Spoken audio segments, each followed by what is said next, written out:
natural tendency is to shy away from discomfort. Say if you're entering a conversation and there's an elephant in the room, you try avoid it at all costs.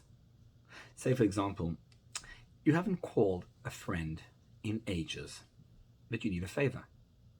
And you're too scared to pick up the phone because it almost seems like, oh, I only call when I need you. So finally you get on the phone and you're like umming and ahhing, how's it going? And you make some small talk. And very quickly, what you sense is what they sense also. They also get uncomfortable. And then you ask for the favor, but there's something wrong in the energy. How about if instead of running away from the discomfort, you run straight into it? Start right away and you say, hey, I feel like I only call you when I need you. And it doesn't feel right. Now what are they going to say? But I'm still calling you. Now there's a connection built. Not only have you overcome the discomfort, but what you'll discover is that most likely you just created that connection and that bond that's needed for the energy for them to want to do you the favor. Because not only is the discomfort not your enemy, but it's actually your best friend. If you run right into it, you'll see you create the best kind of energy. Now this is a principle in our Avodas Hashem, in our connection to God.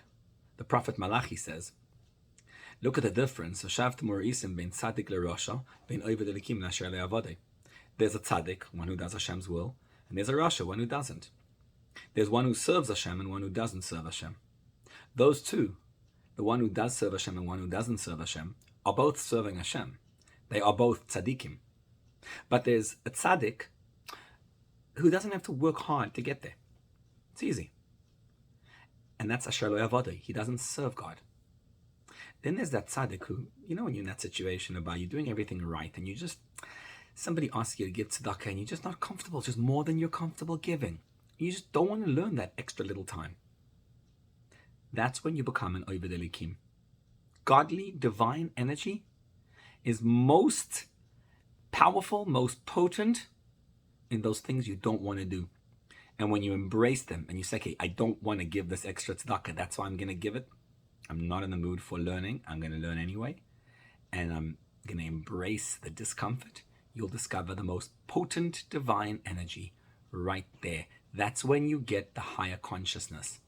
Don't run away from it. Run straight into it. And that's what it means. The oisei ta'avoidu. You got to serve Hashem.